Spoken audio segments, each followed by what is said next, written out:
Police महासंघ की आज दूसरी वर्षगांठ और आज मेरे साथ हैं रिटायर्ड एसीपी वेदभूषण जी, अध्यक्षता भी की। और सर, आज 13 मांगों के साथ आज प्रोग्राम का आगाज़ हुआ।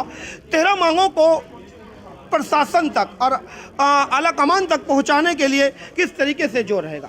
देखिए, दिल्ली सरकार, केंद्रीय सरकार, जो भी उनके मंत्री हैं, होम गृह मंत्री हैं, प्रधानमंत्री हैं, उनके कार्यालय हैं, दिल्ली पुलिस के कमिश्नर हैं, दिल्ली के एलजी हैं, उनको अपने मेमोरेंडम भिजवाएंगे, उनसे मीटिंग करेंगे, अपनी बातों को रखेंगे, सोशल मीडिया के माध्यम से, आपके मीडिया के माध्यम से अपनी बातों को वहाँ तक पहुँचाएंगे कि ये हमारी 13 मांगें हैं, इन पर विचार करें। और हमारी मांग बिल्कुल वो मांगें हैं जो एक आम मांग है, जायज़ मांग है, कोई ऐसी मांग नहीं है जिसमें बहुत बड़ा बजट या पैसा या खर्चा होता हो। केवल उन पर इम्प्लीमेंट करने की केवल ध्यान दिए जाने की ज़रूरत है और वो हमारी उम्मीद है कि वो मांगें हमारी मानी जाएंगी। वो जो हमारी मांगें रखी गई हैं वो केवल पुलिस के वेलफेयर के लिए हैं, रिटायर्ड पुलिस वालों के लिए, या जो नौकरी में पुलिस वाले हैं उनके परिवार वाले हैं, उनका कैसे वेलफेयर रखा जाए, कैसे उनको अच्छी ज़िंदगी वो जी सकें नौकरी के दौरान, नौकरी के बाद। उस तरह की हमारी डिमांड है, उस तरह की मांगें हैं और ये एजेंडा हम सरकार तक पहुँचाएँगे जिससे सरकार उन पर आवश्यक कार्रवाई करके हमें मदद कर सके, हमारी समस्याओं का निदान हो सके।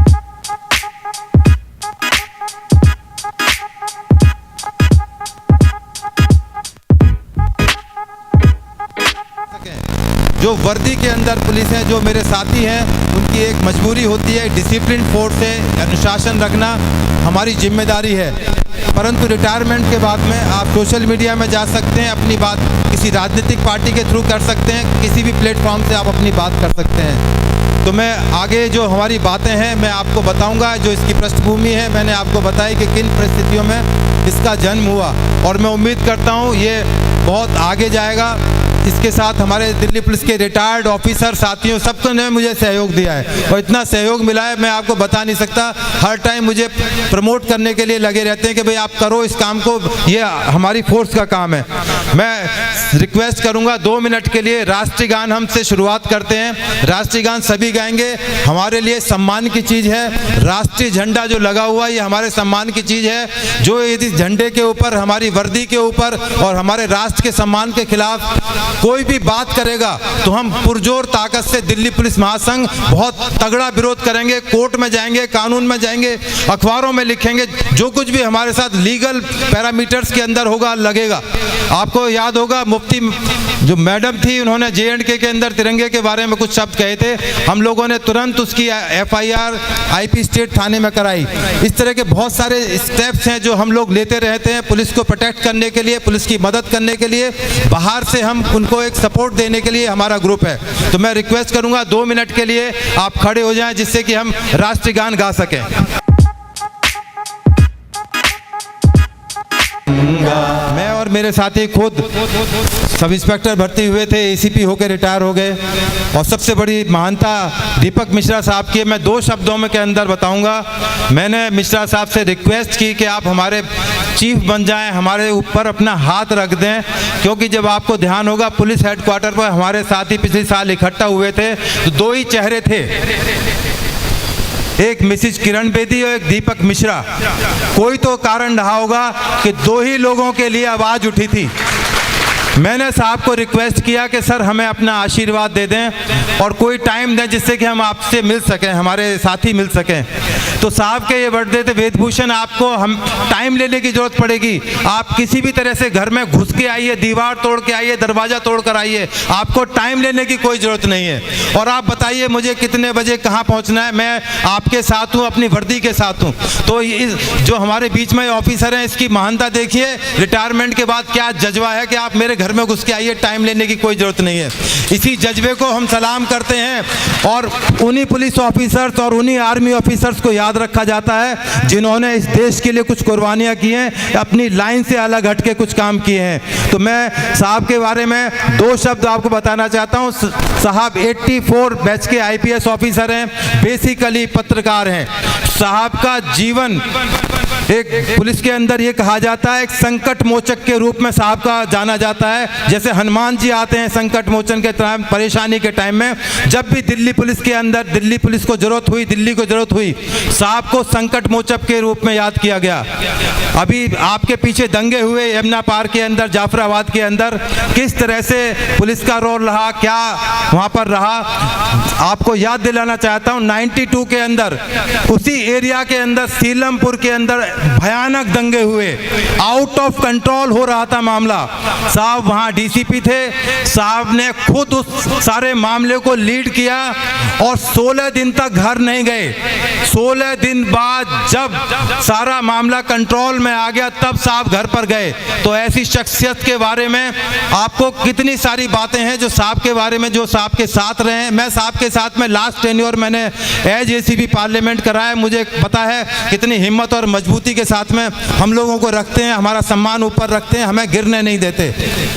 इसके बाद में जब निर्भया कांड हुआ, दिल्ली पुलिस बिल्कुल उलट पुलट हो रही थी, बहुत तरह के दबाव पुलिस के राह पर आ रहे थे, तब साहब को दिल्ली में संकट मोचक के रूप में लाया गया और बड़ी सफलतापूर्वक न केवल उन दंगों को कंट्रोल किया गया, जो सारी राजनीतिक कार्रवाई चल रही थी उनको बिल्कुल नेस्तनाबूद करा गया और मजबूती के साथ करा गया। तो दीपक मिश्रा जी के बारे में हमारे मोंगिया साहब हैं, हमारे और साथी हैं, वो बताएंगे जो उनके साथ रहे हैं, किस तरह से काम किया जाता है, पुलिस को क्यों याद रखा जाता है। हैदराबाद में कमिश्नर साहब के खिलाफ बहुत तेज आवाज़ उठी कि इन हैदराबाद के कमिश्नर साहब के खिलाफ मर्डर का मुकदमा दर्ज किया जाए। पूरे टीवी चैनल्स हंगामा कर रहे थे कि रेप के केस के अंदर एनकाउंटर कर दिया गया, फेक एनकाउंटर कर दिया गया। दिल्ली पुलिस महासंघ ने बड़ी पुरजोर तरीके से पुलिस की बात को रखा कि बिल्कुल ये जस्टिफाइड था। पब्लिक ने उन पुलिस वालों को, उन कमिश्नर साहब को अपनी आंखों में बैठा कर रखा, उनके ऊपर फूल की बारिश की गई, उनको मिठाइयाँ पूरे शहर में बांटी गई। तो पुलिस के अंदर जो थोड़ी मर्दानगी रखता है, ये आराम की नौकरी नहीं है, बाबू की नौकरी नहीं है खाकी वर्दी। इसको धारण करना जितना मुश्किल है उससे ज़्यादा इसको निभाना, और उससे ज़्यादा निभा के निकल के सुरक्षित होकर अपनी मजबूती से अपने घर पर पहुंचना, वो उन लोगों को याद रखती है पुलिस, कभी नहीं भूलती। बड़े बड़े किस्से सुनाते। मेरे बीच में हमारे पुराने साथी बैठे हैं जो जीवट जिंदा दिल इंसान और पुलिस ऑफिसर्स रहे थे, चाहे वो थानेदार थे, चाहे वो एसएचओ थे, चाहे कमिश्नर थे। उनके बारे में बताते हैं कि साहब फलां डीसीपी थे, उन्होंने अपने टाइम में ये किया, फलां कमिश्नर थे, उन्होंने ये स्टेप लिए, वेलफेयर के क्या क्या स्टेप लिए। तो ये हमारे जो चीफ हैं, ऐसे हमारे चीफ हैं जिनकी मैं जितनी तारीफ करूं शायद 2 घंटे भी कम पड़ेंगे। उसके अलावा हमारे बीच में अभय सिंह एसीपी साहब हैं, दिल्ली पुलिस में एसएचओ रहे, एसीपी रहे और बड़े कर्मठ हमारे साथी हैं, मेरे लिए हमेशा प्रेरणा देते रहते हैं। हमेशा ऑफिस में आईटीओ पर आते हैं कि वेदभूषण लगो रहो, हम इसको आगे बढ़ाएंगे, आगे लेके जाएंगे, और दिल्ली पुलिस के साथ हैं, अब भी हैं, रिटायरमेंट के बाद भी हैं। साथियों, हमारी आपकी पहचान केवल इस वर्दी के साथ है। सिपाही या वेदभूषण जब मरेगा तो ये कहेंगे कि वेदभूषण एसीपी की अर्थी जा रही है, यही कहेंगे ना, गांव में भी यही कहेंगे, शहर में भी यही कहेंगे। मेरी पहचान, अभय सिंह की पहचान, सिपाही की पहचान इस वर्दी से है। हमारी अपनी इंडिविजुअल आइडेंटिटी अब कोई नहीं है, क्योंकि हमारी एक पहचान बन चुकी है। हम कितना भी पुलिस से मुख मोड़ें, हमारे बहुत से साथी रिटायर होने के बाद कहते हैं पुलिस से हमारा कोई ताल्लुक नहीं है। नहीं, ताल्लुक है, मरने तक तो ताल्लुक है, आगे का मुझे भी नहीं पता, अपना भी नहीं पता, उनके बारे में मैं कोई कमेंट्स नहीं करना चाहता। वो दिल्ली पुलिस से पेंशन लेते हैं, बिना काम के पेंशन लेते हैं। मैं तो दीपक मिश्रा साहब से रिक्वेस्ट करता हूं कि जो काम ना करे, रिटायरमेंट के बाद हमसे कुछ काम तो लिया जाए। बिना काम के पेंशन दे रही है, हेल्थ की सर्विसेज हमारे को गवर्नमेंट दे रही है, आंखों में बैठा के रखिए। हम लोग जाते हैं दिल्ली पुलिस में, कहीं भी चौक पर ट्रैफिक वालों को, किसी थाने वालों को बोल देते हैं कि हम रिटायर्ड आदमी हैं, वो हमें बहुत इज्जत देते हैं, सम्मान देते हैं। हमने भी दिया अपने रिटायर्ड साथियों को। तो इसलिए जो हमारे साथी हैं वो हमें प्रेरणा देते रहते हैं और हमारे साथ जुड़े हुए हैं। मेरे साथ में एसीपी नियमपाल सिंह हैं। एसीपी नियमपाल सिंह से आप इनके जानते होंगे, ट्रैफिक में बहुत लंबा टाइम रहा, लंबा अनुभव है, हमारे कार्यकारिणी के सदस्य हैं, मेंबर हैं, जॉइंट सेक्रेटरी हैं और हमारा मार्गदर्शन करते रहते हैं। उसके अलावा हमारे पास इंस्पेक्टर ब्रह्म सिंह साहब हैं। आप दिल्ली पुलिस से रिटायर हुए, एज कांस्टेबल ज्वाइन किया, तरक्की करते करते इंस्पेक्टर बने और बड़े जिंदा दिल इंसान हैं। हमारे ट्रेजरर खजांची एसआई विजयपाल सिंह चौकी इंचार्ज थे। दीपक मिश्रा साहब के अंडर में मैं और विजयपाल को रहने का मौका मिला। तो हमें जब विजय चौक पर जब भी कोई प्रॉब्लम आती थी, साहब सबसे पहले, हमसे पहले कई बार खड़े मिलते थे। और हमारे बहुत सारे साथी हैं, जितेंद्र, खड़े हो जाओ, जितेंद्र सिंह है, सब इंस्पेक्टर रिटायर्ड हैं, सिपाही भर्ती हुए थे, अब BSES में नौकरी करते हैं, अपनी सेवा देती हैं। भगवंत सिंह है, रिटायर्ड सब इंस्पेक्टर, हमारी कार्यकारिणी के सदस्य हैं। उसके अलावा हमारे मीडिया का जितना भी काम है, एक स्टैंड विद दिल्ली पुलिस एक छोटा सा चैनल है हम लोगों का, कोई भी सोशल फ्रंट पर हमें बात कहनी होती है मीडिया पर, तो अजय जैन हमेशा हाजिर रहते हैं। और आज जितना भी आप ये देख रहे हैं डेकोरेशन और जितना भी ये सारा, मैं सारा क्रेडिट अजय जैन को देता हूँ। ये एक चैनल चलाते हैं, एक जर्नलिस्ट हैं और हमारी संस्था से जुड़े हुए हैं। सबसे बड़ी बात यह है, हमारे साथ में अभी एक BSF के रिटायर्ड DIG साहब हैं, वाजिद अली साहब, वो पिछले साल भी हमारे साथ थे, अब वो फिर हमारे साथ अभी रास्ते में आएंगे। उन्होंने बड़ा कश्मीर के अंदर टेररिस्ट को कुचलने के अंदर बहुत उनका बड़ा योगदान है, हमारे बीच में आने वाले हैं। हमारे बीच में दो महिलाएं बैठी हैं, बड़े सम्मान की महिलाएं हैं। वैसे तो हिंदुस्तान में सभी का सम्मान किया जाता है, पर जो शहीद की महिला होती है उसके लिए एक अलग जज्बा हिंदुस्तान के अंदर होता है। दिल्ली दंगों के अंदर रतन लाल राजस्थान के रहने वाले थे, वो शहीद हुए, उन्होंने अपनी कुर्बानी दी, वो आज हमारे रूप में जिंदा हैं। उनकी फ़ोटो आपने देखी है, किस तरह से मुस्कुराते हुए बड़ी बड़ी मूँछों के साथ में आज भी हमारे साथ जिंदा हैं। अमर इंसान कहीं नहीं जाता, वो अमर हैं, हमारे साथ हैं, मुस्कुरा रहे हैं, इस प्रोग्राम को देख रहे हैं। आप उनकी पत्नी हैं, अभी हम उनका थोड़ी देर में उनका सम्मान करेंगे और उनको अपने साथियों को, उनको जो भी हमारे साथ रहे हैं, जो हमारे अनसंग हीरो हैं, जिनके बारे में कोई नहीं जानता, ऐसे ऐसे पुलिस वाले हैं जिन्होंने ऐसे काम किए हैं जिनके बारे में ना कोई कहानी है ना किंवदंती है, वो हमारे अनसंग हीरोज़ हैं। और उनकी डेथ हो गई, कोरोना से डेथ हो गई, ड्यूटी पे करते में डेथ हो गई, तो हम सब उनको 2 मिनट के लिए श्रद्धांजलि देंगे। जो हमारे साथी हैं कोरोना, एक हमारे साथ अर्पणा शर्मा बैठी हुई हैं मैडम, आपके जो हस्बैंड थे इंस्पेक्टर संजय शर्मा, वो कोरोना से ग्रस्त हुए, 18 अगस्त की ड्यूटी दे रहे थे, कोरोना से ग्रस्त हुए, उनकी डेथ हुई। हम उनको भी अभी थोड़ी देर में एड्रेस करेंगे, उनका सम्मान करेंगे। तो 2 मिनट के लिए जो हमारे 7,512 पुलिसकर्मी कोरोना में संक्रमित हुए, बहुत से पुलिस वालों की जान चली गई, अपने जीवन से हाथ धो बैठे, उनका परिवार सड़क के ऊपर है। हम कि इतना कर सकते हैं, उनको कम से कम अपनी सिंपैथी कर सकते हैं और जो कुछ भी हम कर पाएँ उनके लिए करेंगे। कहीं से कहीं तक जाना होगा, अदालत में जाना होगा, सड़क पर लड़ना होगा। अब हम रिटायर्ड आदमी हैं, कानून को समझते हैं, कानून को जानते हैं, मोस्टली हमारे बीच में है, लॉ ग्रेजुएट हैं, कानून को अच्छी जानकारी रखते हैं, प्रैक्टिकल जानकारी भी है। तो हम आप लोगों का सम्मान करेंगे और आप बड़े शुक्रगुजार हैं कि आप दिल्ली पुलिस महासंघ के प्रोग्राम में आए और हमें मौका दिया कि आपको हम सम्मानित कर सकें।